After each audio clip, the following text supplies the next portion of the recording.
तो कल यानी 26 अप्रैल की तारीख राहुल गांधी के लिए बहुत स्पेशल है। कल वायनाड में वोटिंग होनी है। अंदर खाने से खबर यह मिल रही है कि वायनाड में वोटिंग के बाद अमेठी से राहुल की उम्मीदवारी पर ऐलान होने वाला। खबर यह भी कि कांग्रेस अमेठी से राहुल गांधी और रायबरेली से प्रियंका गांधी वाड्रा को मैदान में उतार सकती है। इसके लिए बाकायदा प्लान बना लिया गया। बताया जा रहा है कि उम्मीदवारी के ऐलान से पहले प्रियंका गांधी और राहुल गांधी अयोध्या जाकर के रामलला के दर्शन भी कर सकते हैं। अमेठी से राहुल गांधी, रायबरेली से प्रियंका गांधी।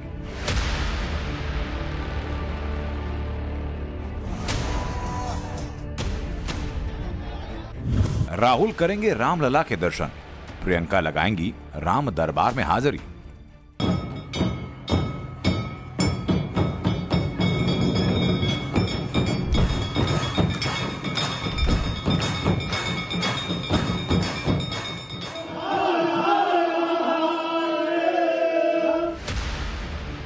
यूपी से चुनावी मैदान में अखिलेश यादव आए तो क्या अब राहुल गांधी भी यूपी आएंगे? क्या प्रियंका गांधी वाड्रा भी लोकसभा के दंगल में दांव आजमाने के लिए उतरने वाली हैं? और दांव भी कोई ऐसा वैसा नहीं। अयोध्या के रामलला के दर्शन कर भाई बहन अमेठी और रायबरेली से चुनावी संग्राम में बिगुल फूंकने वाले हैं। आप तो आ गए हैं कन्नौज में, आपके दोस्त भी अमेठी से आने वाले हैं। अरे सब आएंगे अब तो महफिल यूपी में ही सही नहीं। और इसलिए भी कि देखो ना बीजेपी वालों की भाषा क्या है। ये भाषा इसलिए है क्योंकि इन्होंने अपने कारोबारियों की मदद की। जब से इलेक्टोरल बॉन्ड की बात आई है, बीजेपी का बैंड बज गया।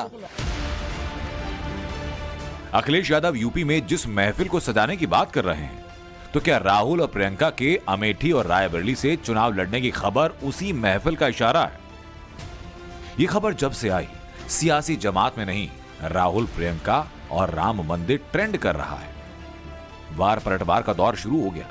रामलला की प्राण प्रतिष्ठा से कांग्रेस की दूरी का चैप्टर खुल गया। जनसभाओं में बोलते थे कि मंदिर वहीं बनाएंगे, तारीख नहीं बताएंगे। अब तो रामलला विराजमान भी हो गए। तभी कांग्रेस ने किया कि हम नहीं जाएंगे। तो उनको प्रॉब्लम क्या है रामलला से? मत चाहिए तो राम के पास जाना, और नहीं चाहिए तो फिर राम को बुरा भला बोलना। आपका स्वागत है। लेकिन पहले अगर आप वाकई में सनातनी हैं, वाकई में हिंदुओं से आपको प्रेम है, वाकई में आपके सनातन के प्रति इतनी निष्ठा है, तो आप तत्काल भगवान श्री कृष्ण की जन्मभूमि आइए और वहां जल उठाइए। संकल्प लीजिए कि जैसे अयोध्या में भव्य दिव्य नव राम जन्मभूमि मंदिर निर्माण हुआ है, वैसे ही शाही ईदगाह को हटाकर और भव्य भगवान श्री कृष्ण की जन्मभूमि मंदिर निर्माण राहुल गांधी करेगा। जब इच्छा हो तब भी जा सकते हैं। भगवान के जाने के लिए किसी से अनुमति लेना नहीं है, किसी से ऑर्डर लेने की जरूरत नहीं है। जब मन करेगा तब राहुल जी, प्रियंका जी, अजय राय जी और पूरी कांग्रेस की टीम जाकर दर्शन करेगी और आशीर्वाद लेगी। उसमें कोई 26 अप्रैल को दूसरे चरण के लिए वोटिंग कल होनी है। कांग्रेस ने अभी तक अमेठी रायबरेली से उम्मीदवार का ऐलान नहीं किया। कांग्रेस ने इन दोनों ही सीटों को लेकर आधिकारिक तौर पर कुछ भी बोलने से परहेज किया। लेकिन अंदर खाने की खबर ये कि कांग्रेस अमेठी से राहुल गांधी और रायबरेली से प्रियंका गांधी वाड्रा को मैदान में उतार सकती है। इसके लिए कांग्रेस ने बाकायदा एक स्पेशल प्लान बना लिया। अमेठी रायबरेली में 26 अप्रैल से नामांकन शुरू हो जाएंगे। 26 अप्रैल को वायनाड में वोटिंग है। खबर यह कि वायनाड में वोटिंग के बाद अमेठी और रायबरेली पर फाइनल मोहर लग जाएगी। प्लान के तहत 1 से 3 मई के बीच राहुल और प्रियंका नामांकन दाखिल कर सकते हैं और नॉमिनेशन से पहले दोनों अयोध्या जी पहुंचकर रामलला के दर्शन कर सकते हैं। कांग्रेस सूत्रों के मुताबिक अमेठी में चुनाव लड़ने को लेकर राहुल गांधी की टीम अमेठी में कैंप भी कर रही है। 1 मई को राहुल गांधी अमेठी में अपना नामांकन भी कर सकते हैं। सूत्रों का दावा है कि उस दिन कांग्रेस अमेठी में अपना शक्ति प्रदर्शन भी कर सकती है। इतना ही नहीं, जानकारी यह भी है कि 26 अप्रैल को वायनाड चुनाव के बाद 27 अप्रैल को राहुल गांधी अमेठी भी आ सकते हैं।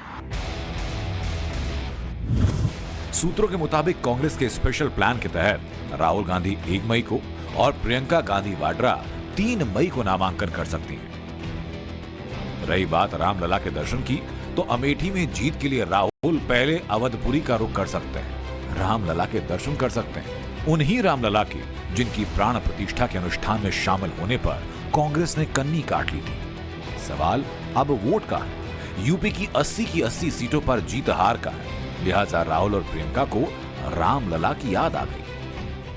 हमने तारीख भी बताई, टाइम भी बताया, जगह भी बताई और जाकर के निमंत्रण भी दिया। लो भाई, ये जगह है, तारीख है, समय है, आओ। प्रभु राम के प्राण प्रतिष्ठा का इतना बड़ा अवसर,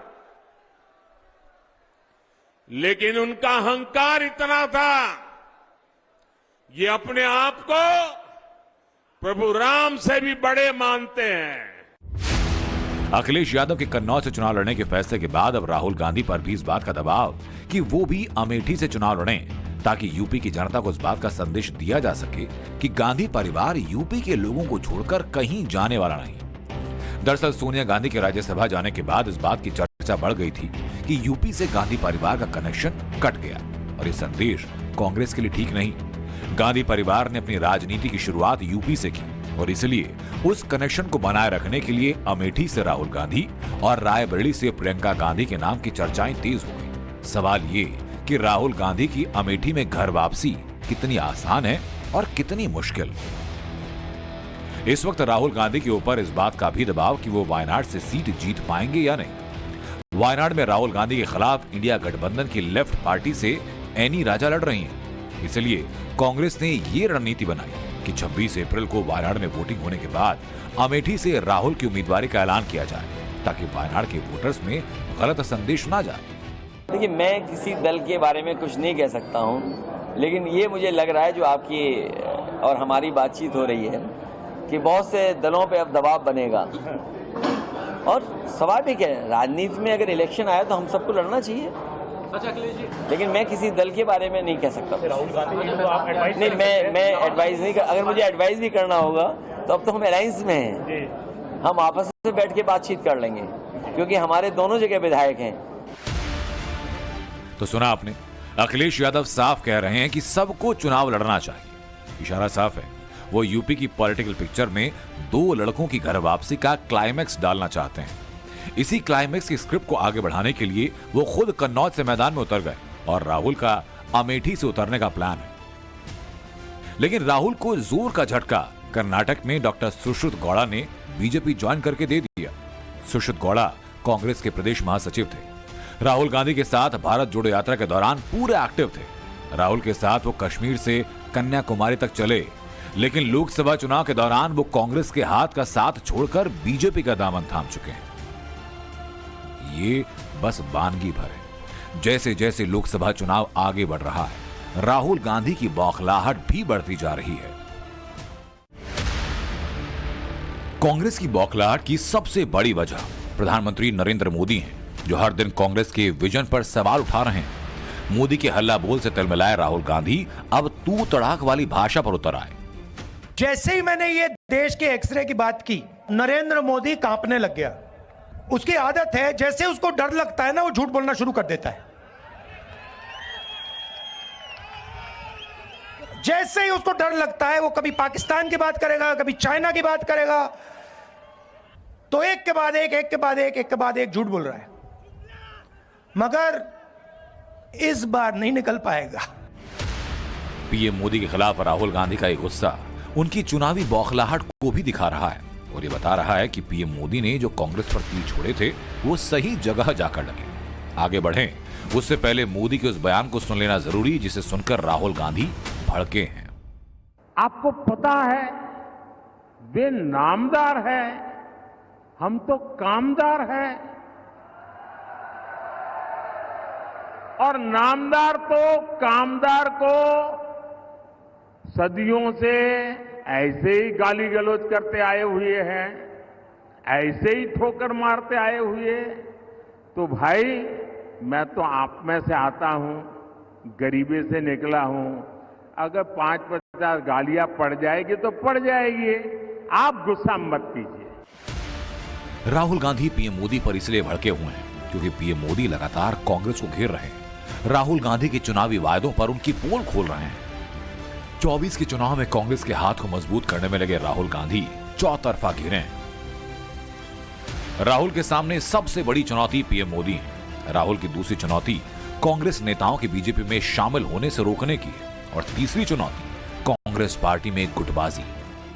तमाम ऐसे लोग विधायक जो सचिन पायलट जी के साथ थे, उन सभी के फोन सर्विलांस पे थे। कुछ इनके अपने लोग भी जो इनकी बाड़ेबंदी में थे, उन तक के लोगों को भी फोन्स को सर्विलांस पे रखा हुआ था। कांग्रेस में गुटबाजी किस लेवल पर पहुंच चुकी है, इसकी एक मिसाल राजस्थान के मुख्यमंत्री रहे अशोक गहलोत के ओएसडी लोकेश शर्मा के उस बयान से साफ होती है, जिसमें उन्होंने दावा किया कि सचिन पायलट सहित और भी नेताओं के फोन को सर्विलांस पर डाल दिया गया था। अगर राहुल अमेठी से चुनाव में उतरते हैं तो अमेठी से बीजेपी उम्मीदवार स्मृति ईरानी भी एक चुनौती की तरह ही पेश आएंगी, क्योंकि पिछले चुनाव में राहुल गांधी स्मृति ईरानी से मात खा चुके हैं और इस बार भी स्मृति अमेठी में धुआंधार चुनाव प्रचार में जुटी हैं, जबकि राहुल गांधी का अमेठी अभियान अभी सिर्फ प्लान बना हुआ है। Bureau report, times now Bharat.